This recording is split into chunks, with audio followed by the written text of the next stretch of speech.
remember early on in practice when I encountered people who were making their own dog food or who were feeding their dogs what they themselves ate. I did think they were crazy. I didn't think, oh my God, they're going to poison themselves somehow. But I did think it was a little strange because we were definitely taught that, dogs ate dog food and cats ate cat food. You've poured out of a bag or get it out of a can. So I kind of made a very slow transition and, worked my way through all the stages of, better food, grain-free food, even better grain-free food, blah, blah, blah. But even so, all that dry food still took a toll on my dogs.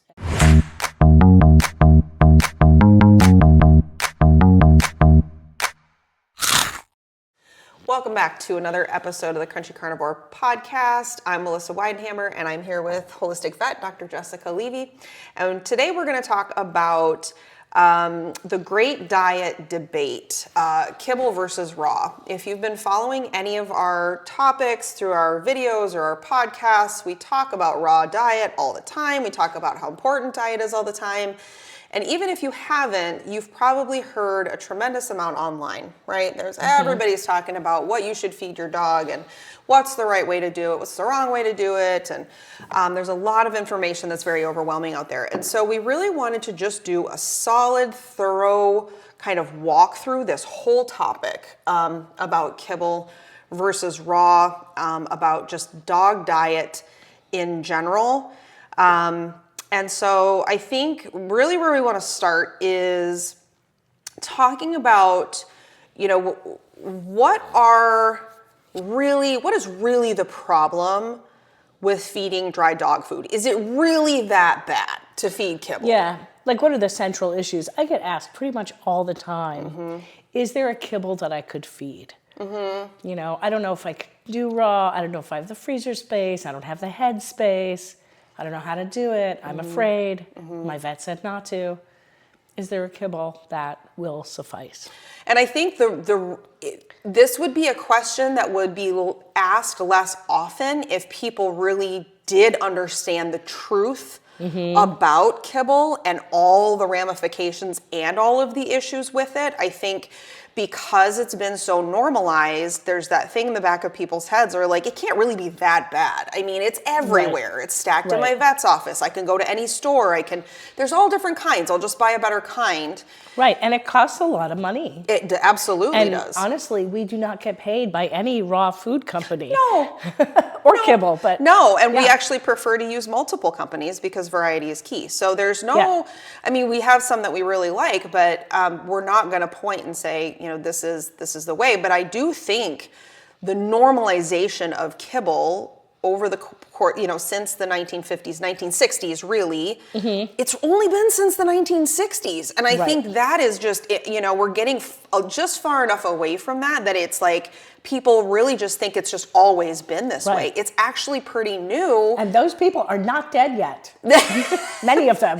Yeah, so it was not that long ago. Because this topic is always approached as if kibble has always been here. As long as there have been dogs, there has been kibble. Right. And that is just not true. The first bag of kibble hit a store shelf in 1956, less than 100 years ago. So no evolution has taken place in that time.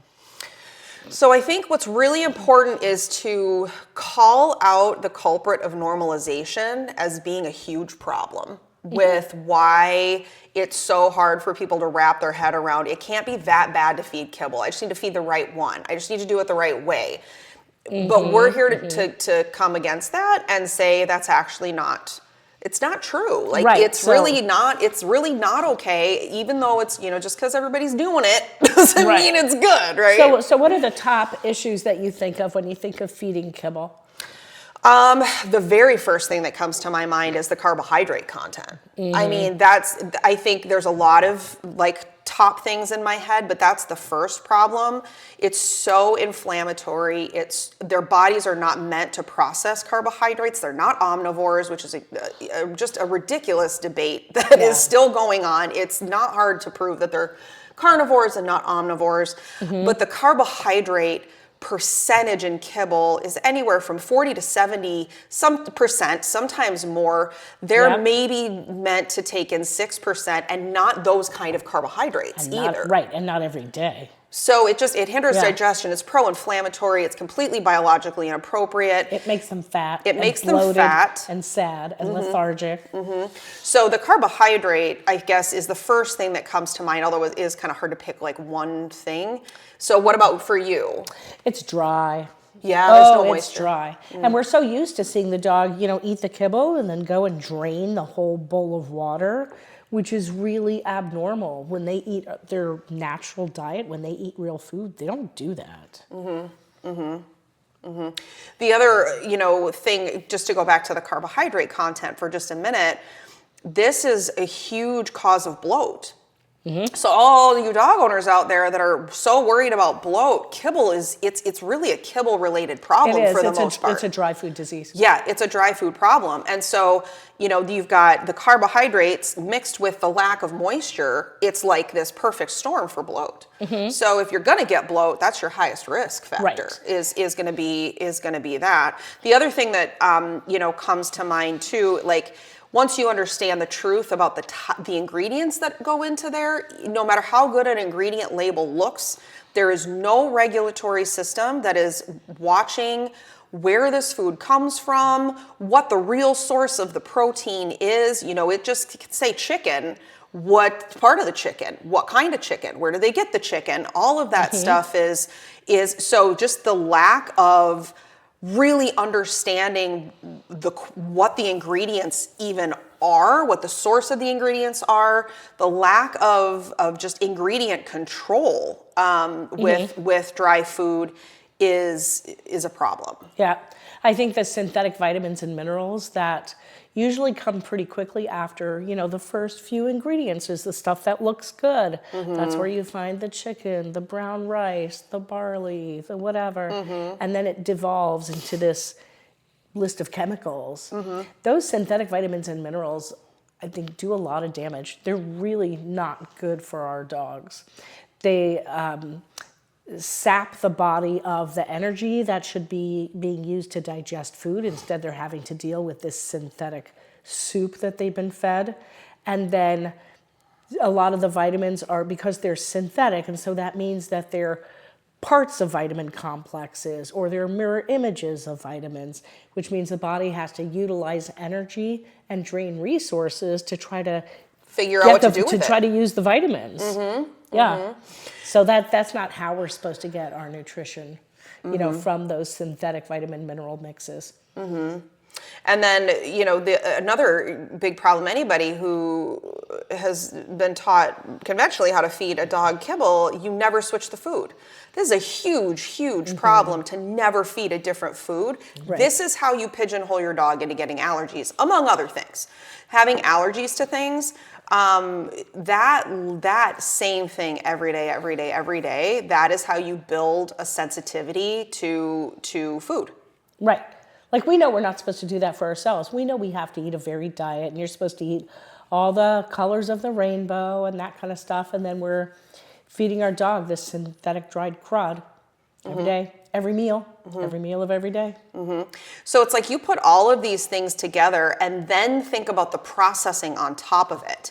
It's heated and then processed, and then it's heated and then extruded, and then it's heated. Like, everything that is even put in it that is questionable in the first place is then completely taken out of it, which is why you have to have the synthetic vitamins and minerals to actually put nutrients back in there. It is the labeling, the ingredient list, the nutrient, profile facts, all of that stuff is incredibly deceiving because the dog's body is not really using it. And then all these factors put together, it's pro-inflammatory. I mean, your dog is going to have digestive inflammation issues like crazy because of all these things that are put together. And this is all from kibble. Right. And then at the very end, so, it's cooked, it's mixed, it's cooked some more, it's dried, then it's rehydrated and cooked, and then it goes through the extruder. Watch Pet Fooled if you're kind of unaware of how kibble is made. It's on YouTube. And the extruder is the piece, is the machinery that makes the cute little pieces, and then the little pieces go down a conveyor belt where they are sprayed with fat. And so it helps the little pieces hold their shape. That's why dry dog food is greasy. And it makes the dog more likely to eat it, because if you spray grease on things, your dog is more likely to eat them. And it makes the food go rancid so fast. So once you open that bag of kibble, right away air is hitting it.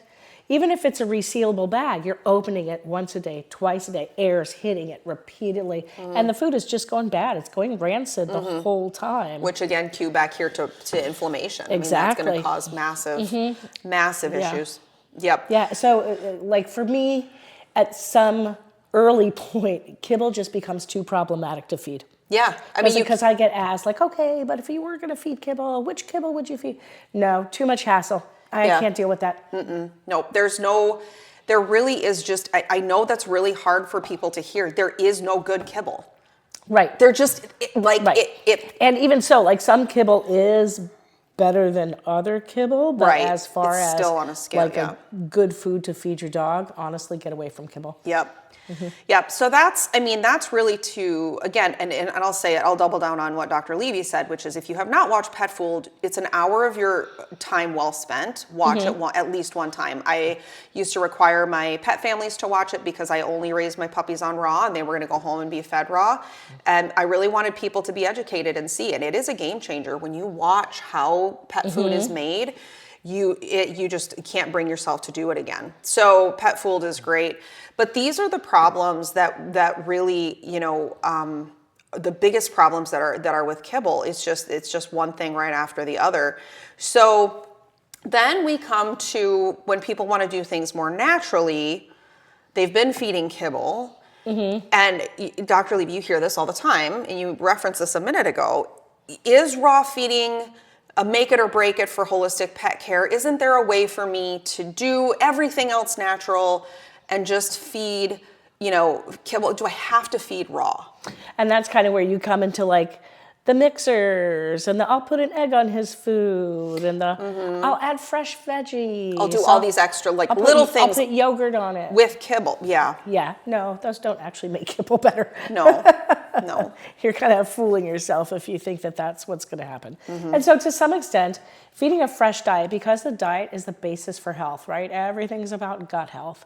So yes, you need to feed a fresher food diet, and you need to figure out what that means for you. So there are various forms of raw that we could talk about.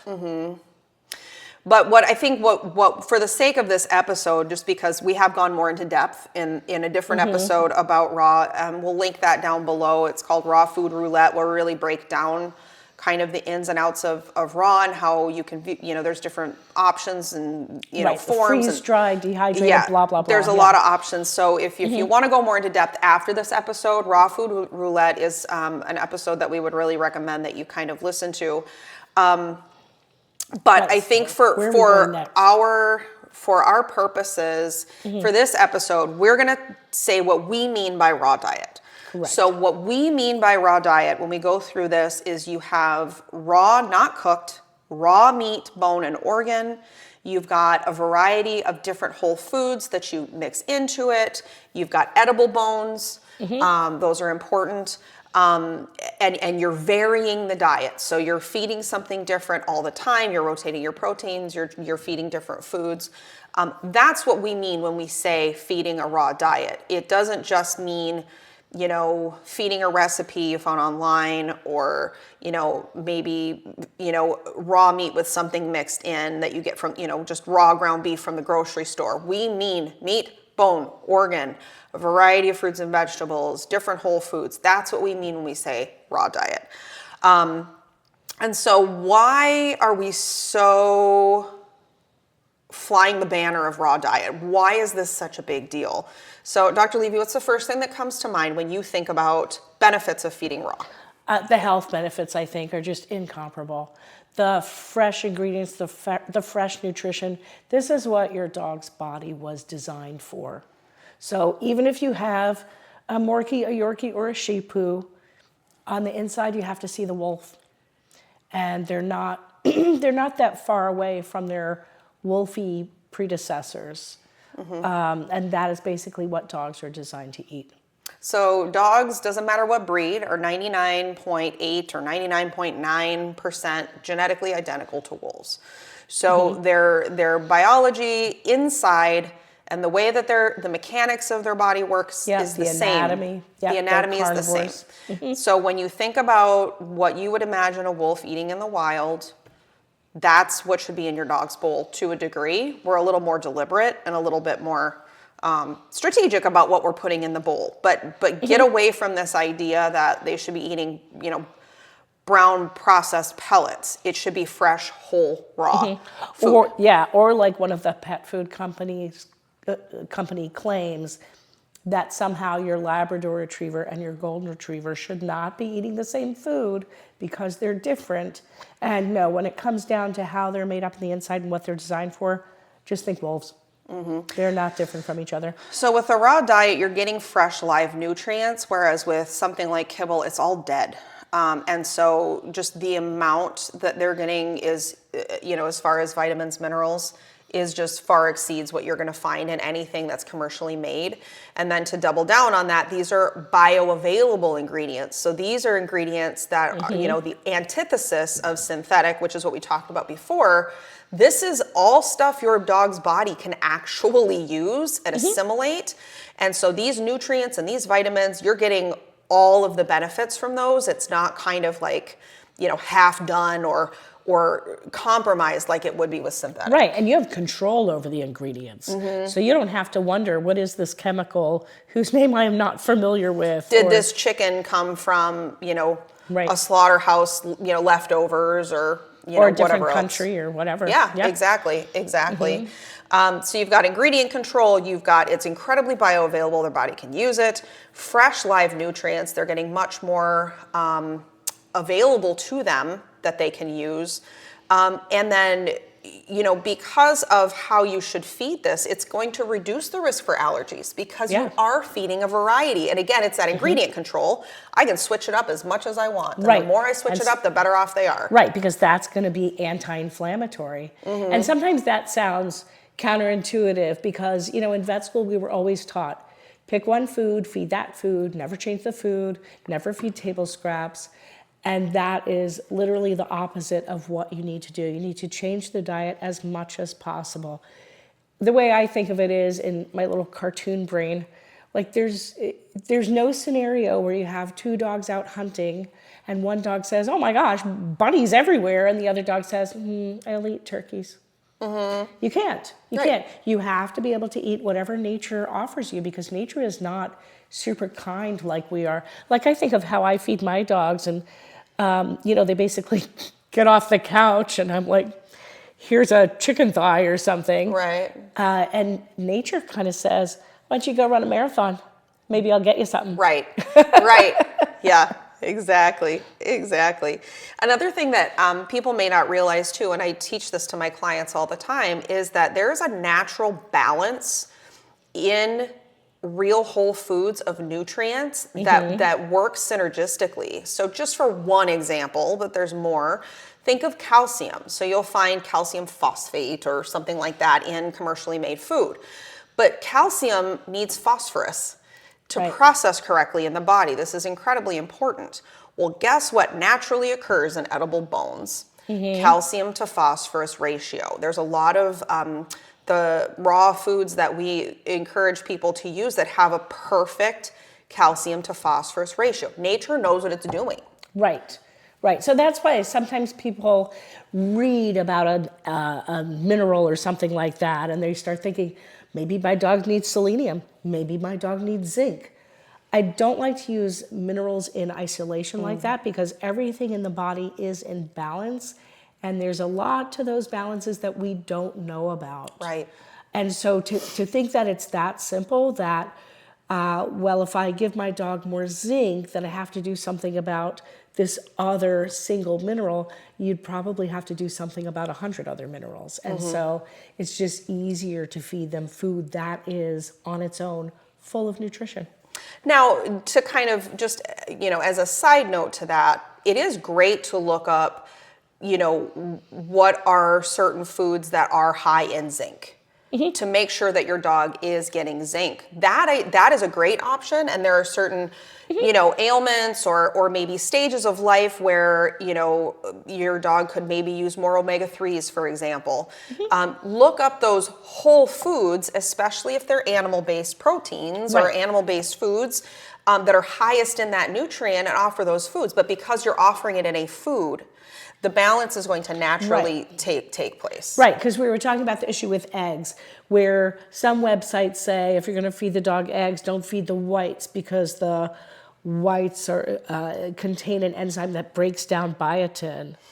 And of course, the yolk is full of massive amounts of biotin specifically because of that. So that way, in nature, if your dog raided a nest, they're not going to break the eggs open and only eat the yolks. Right, they're going to eat the whole egg. Yeah, shell they're and going to run everything. off with the whole thing. Yep, exactly. So then all of these things put together is what really just fosters a superior gut microbiome. And we know that that is key to so much of a healthy animal or person, for that matter, is the gut microbiome. And so, dogs are naturally designed to be able to process meat and bone. They have a very low pH, and so they can break all of that down, and allowing all those mechanisms to take place, it just creates a thriving environment for the good bacteria and all the things. Yeah, it's essentially the basis for all health. And so that's where you get a really good immune system. And also obviously making sure to not weigh them down with toxic load, but that's another conversation. But they do work together. You have to make sure. But when I think about these microbiome tests where you can get like an assay of the good bacteria and the bad bacteria that are inside your dog to see if the microbiome is balanced. So what I find with my patients, who are the vast majority are raw fed, they don't have any of the bad bacteria. They might have some imbalance in the good bacteria, but they really have none of the bad bacteria. It's quite remarkable. So then the question is this. So we've kind of gone through, the good, the bad, and the ugly as far as kibble versus raw, right? If raw is so fantastic and what we're saying is true, right? Then why do vets get so upset and oppose raw so strongly if it's so great? So in 2012, the American Veterinary Medical Association passed a resolution against feeding raw diets to dogs and cats. This was done because the Delta Society, which is the largest therapy dog organization in the United States, basically spoke to the American Veterinary Medical Association and said, you guys need to come out with a strong statement opposing raw food. And so the AVMA thought about it for a couple of seconds and then said that raw food is indeed a public health risk. So yes, your dogs and cats could get some sort of infection from eating raw meat. They could potentially spread this mystical infection to others. But mainly, like you, the human, if you touch raw meat, not raw meat that you would cook for your own family, but raw meat that's there for your cat or dog, you will get some infection from it, and it could possibly kill you. But it's important to understand, like that was the thought process in the AVMA, is we're going to present this as a public health issue. At no time did anybody say, what do wild dogs eat? What do cats eat when there's no humans around? That was not part of the equation. Nobody, that didn't even come into it. It's not even mentioned in the document. Yet it's not crazy for people to think, oh yeah, cats eat mice. It's not even yeah, because that's how they're built. Exactly. And dogs would do the same thing too. But that was just not a part of the thought process that led to the passage of this document. And basically every veterinarian quickly understood that this was the message. Raw dog and cat food, bad. Raw dog and cat food, dangerous. Source of infection for you, your family.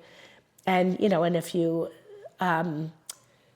explain that you wash your hands, you sanitize, you wipe down your countertops, you're not taking the raw food and smearing it on the floor or smearing it all over yourself, or I don't know what they think people are doing at home with these things. I had a patient who went to the university and had a bump removed from the dog's side, and then they were told, okay, but during recovery, like for the next 4 weeks, you cannot feed the dog a raw diet because of the possibility of contamination. Mm-hmm. And so the owner asked me, like, what do I do about this? And I said, well, don't put the food on the... Maybe don't put it on the... Don't put it on the incision. Incision site. Yeah. And I've heard the exact same thing from people that are close to us and from clients where they're something happens with their dog and they're literally the fear of God is put into them. If you feed your dog raw during this time period or ever again, it will kill them.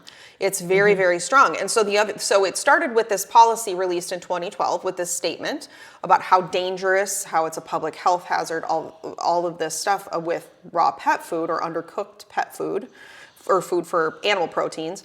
And so then since then, there is now a very active and real anti-holistic and anti-raw agenda in conventional veterinary education. This is happening in conferences. This is happening in the schools. It is being drilled into conventional medicine, veterinary medicine, that this is a horrible, horrible, horrible thing. And so it's no wonder that when people go to their conventional vet, most of the time it is met with severe opposition, sometimes hostility. It can be, some of the things that we've heard be said to people is just appalling. Yeah, it's kind of ridiculous. Yeah. And my understanding too is that even at the ER, if your dog is raw fed and hospitalized for whatever reason, if it got hit by a car or fell out of a tree or whatever, they will put up signs, this dog is raw fed, you must wear 2 pairs of gloves to handle this animal. Oh my goodness. Because it's so much more risky. And so that fear is kind of built into the veterinary community. But we also understand who pays for veterinary education, who pays for the conferences, who pays for research studies. So these are billion-dollar industries that are very threatened by this approach, and so they're going to do a lot to try and mitigate that. So that is why, we're never here to demonize conventional veterinarians. This is what is being taught. This is the education system. And so it makes sense. That's what is believed to be correct by the person that paid a lot of money to go to school. And you're bringing your animal to them and you're wanting help. And they've been told 6 ways from Sunday, this is awful, this is terrible, it's going to kill the animals. That's what they're going to warn you, and they're going to try and get you to stop doing those things because they really believe that that's the case. So. Yeah, and so that's interesting. So how did you break away from kibble and get to raw? I think I already had a little bit of a holistic mind with my kids because of stuff I had learned with my kids. So I already had that ability to question the narrative in me and what is majority done. And then I think honestly, kind of divine timing when I would find certain information and it clicked, and pet food was my gateway.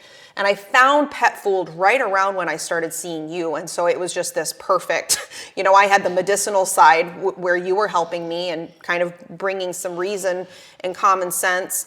And then I watched this and it just made too much sense to me. And I just was like, I can't deny this. I don't, I can't keep doing things the way, and when I was doing everything that the conventional world told me to do, that was when I lost a dog before she was 8 years old to a massive tumor. So I was like, well, clearly that's not the answer. So then you have something tragic happen. It kind of shatters you on the inside. I know with you, it was Bruiser. With me, it was Violet. We all have a dog usually that is our wake up call. So we lost Violet in that way. And then I had this other dog and I was trying to figure stuff out and I was seeing problems in her. And then I just kind of found the right stuff at the right time, and it all kind of came together. And it was right around 2 when I had already decided I wanted to get into breeding. And so I was on that just educational kick where I was like, I have to learn everything, and I was just kind of a sponge. So it was a good thing. So what about you? I know I was really challenged with it at first. I wanted to feed raw because I, kind of a hippie during the 80s, possibly when it was no longer popular to be a hippie. But, you know, I knew that natural was better in some intangible way, and I wanted to feed my dogs better as Bruiser was getting older, and I was trying to support his health in any way I could. So my mother had always made breakfast for our dogs that we had growing up. So she would cut off the end of a loaf of bread, pour milk on it, crack an egg over it. That's what the dog had for breakfast every morning. So I was kind of familiar with, like, feeding table scraps seemed natural to me. Thinking that I could make my own dog food didn't seem outrageous. And I think for me, though, like, the biggest challenge, at that time there was one raw pet food that you could actually walk into a store and buy. Okay. I could not remember to thaw it out. So, like, for me, I hit the first stumbling block, like, right away. And I really had to just train myself, you know, thaw, serve, thaw, serve. And so, like, that probably took up most of my initial transition time. So I mean, this is just a couple of examples of ways where you kind of, you know, question the narrative. And I think, you know, for you, it's just even more impressive because you came from that conventional veterinary education. Now, back when you went to school and things like that, there wasn't this anti-holistic agenda. Right. I remember we had one class or one lecture about why holistic medicine is bad, but I just don't remember it. Yeah. Well, see, there you go. It was blocked out for a reason. It's blocked out for a reason. So this is kind of why we get the opposition that we get, and you have to kind of manage that, you know, mentally, emotionally. If you are going to feed a raw diet, just be aware the conventional practices are not huge fans of it. I think some vets are opening up to it a little bit. You know, it just depends on the vet.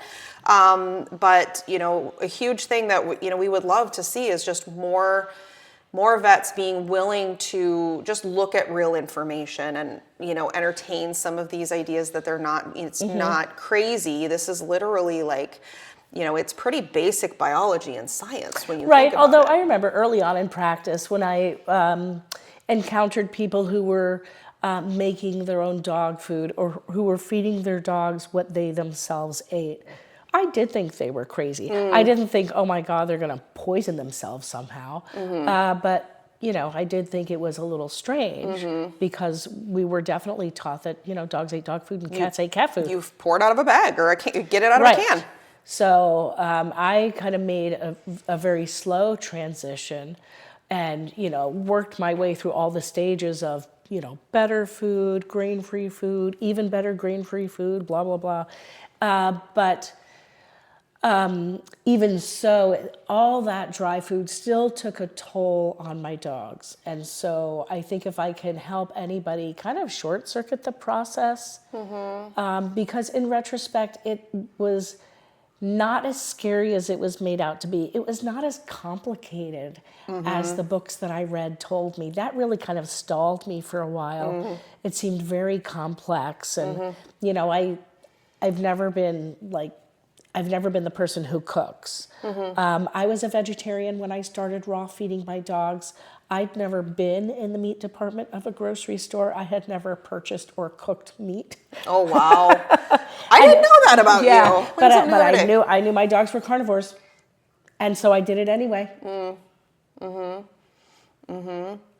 So I think, you know, one thing that we'll say in this process, usually people go through a process where it's like you're kind of feeding a certain kind of dry food, and then you're like, well, maybe there's a better way for me to do this, and so then you feed a more expensive, better version of dry food, and you kind of like work your way up the ranks trying to do better with dry food. A lot of people finally eventually end up finding a gateway and then realize, oh, I can't, you know, feed a dry food and expect vital health. And so one of the things that we really want to just make very clear, it is much simpler than people think to feed a raw diet. It does not have to be difficult. It's a different habit, right? You're storing it in a freezer and you're thawing it and you're weighing it in a bowl. You're not storing it in a bag, opening the bag and scooping it into a bowl. Like it really, and it's just a matter of maybe being a little bit organized, but you don't need to have spreadsheets. This is not something where you have to track every vitamin and mineral. Remember, nature has it figured out. So if you're feeding a variety, which we teach people how to do all the time, it's really not that hard to do. That being said, a very common question that we'll get is, but is there an alternative to feeding raw that's just as good as raw, or like it's pretty close, right? That is, if we don't want to jump on the wagon all the way and feed raw, what's the next best thing to feeding raw? So the truth of the matter is there is no alternative that you can do that is as good as feeding a varied raw diet. It does not exist. Okay.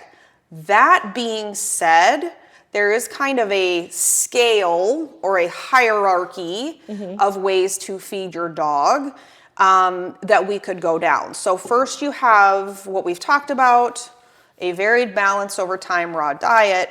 Then you kind of have your cooked whole foods, right? There are ways to do that. Some dogs do better as a stepping stone with a cooked diet for a variety of reasons. So Dr. Levy, can you share with people like what would be some good examples of maybe why you would do a cooked diet?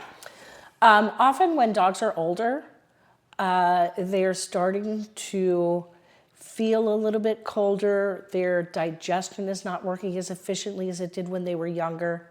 And so for some older dogs, and I'm thinking about dogs who are over 10, for some of them, a cooked food diet is going to be more appealing and easier for them to digest right off the bat. And you can still feed raw food with that. So none of these things are hardcore. You either do this or you do that. True. And then sometimes it's just a matter of experimentation. Lately, I've seen a few patients where the owners had tried raw food and it did not go well for them for whatever reason. You know, it could have been the brand of food, it could have been how it was processed, whatever. And so for some of those dogs, cooked food is sometimes a better answer. And if I knew more about Chinese medicine and I was able to tell like who had too much yin, stuff like that, those are the dogs that probably need a cooked diet. And again, you can use that still as a stepping stone towards raw, or you can do some of this, some of that. Like there's no hardcore rules like thou shalt not mix your cooked and your raw. Oh, yes, you can. And then just recently, I had an older patient where he had stopped eating his raw food and didn't seem to like it as much. So I suggested to the owner that she just cook some meat for him for the short term. And she did that for a week. And then he very happily went back to his raw diet. Okay. So something happened. Who knows? So what's important to note is that with these, obviously you can't cook bone. You can never, ever, ever, do not ever feed cooked bone to your dogs or your cats. So there is a little bit of caveat to doing, cooked or gently cooked things. You would want to have a variety of proteins still within that, and recipes. You want to make sure the organ is in there. You don't want it to be heavy in quinoa or rice. They do not need any type of a simple carbohydrate like that. No filler, no starch. That should not be a part of the recipe. Right. And so varying the proteins, making sure the organ is involved, and then feeding some type of, an edible bone along with that is preferred, because eggshell powder or bone meal, it's just not the same calcium source as feeding actual bone. Right. And even if you are going to cook the meat for whatever reason, you don't have to cook the heck out of it. No, gently, maybe halfway. Like it doesn't even have to be all the way. Right. It can be a little bit cooked on the outside, and that's probably good enough for a dog. Exactly. So just some things to keep in mind with cooked or gently cooked recipes. Sometimes it is a nice option, especially if you've got a senior dog. I know we recently did a seminar where they talked about dogs with kidney issues. It can be better for them. So there's certainly opportunities to use a gently cooked diet. just be careful of the recipes and don't get Right. stuck in one recipe. Even with that, even if you're gently cooking the meat, you can still add raw bone to that. Exactly. Just don't cook the bone. Right. That's the key with that one. So then the next thing that we'll probably touch on as far as the best convenient option next to raw, it's definitely not going to be as good as raw, is going to be your freeze-dried options. It retains the most nutrients. You're definitely not going to get the fat that you need with that, so you would want to give some good sources of fat with the freeze-dried. The better the ingredients and the better they're sourced, as always, is going to be more preferred if it can be organic or grass-fed or those types of things. But your freeze-dried processing of a freeze-dried raw food is going to be kind of the next best thing to actual real fresh food. Yeah. And it's great for travel. It's great for camping. Sometimes it's a good transition for dogs. And some people will do half raw, half freeze-dried, or they'll go back and forth. I mean, you can kind of play with it. Do freeze-dried in the morning and actual frozen raw at night. And I would definitely hydrate it. I think that would be, which usually it encourages you to do. And if you can hydrate it with something besides just warm water, like a bone broth or goat's milk, something that actually has added nutrition, that's going to be even better. But let's touch on one last thing as far as, really outside of that, when people are asked, is there a good alternative to raw? That's kind of where it ends. And so labeling in this day and age, when you look at pet foods, they are capitalizing on the buzzword raw. And so we really want to caution you, anytime you see anything that says, raw coated this or raw pieces or raw. Yeah. It's not raw. Right. Because a lot of people kind of jump at that and then they're like, well, it's kibble, but it's got raw on it or mixed in with it. Yeah, it's still kibble. It's still kibble. So raw food is essentially, it's just the pinnacle of feeding your dog and cat a fresh food diet. And so I think the most important thing when you're just starting out, and I will say, and we've talked about this before, I see these posts on Instagram or Facebook where these people will say, oh, you have to feed a raw diet, but make sure you do a ton of research before you ever touch any raw food. Well, I don't know about you, but who has time to do a ton of research? And what does that mean? How much research is a ton? That stops a lot of people in their tracks right there. Exactly. Yeah. And so that's why we said before, it is easier than you think. It is a very simple thing to do.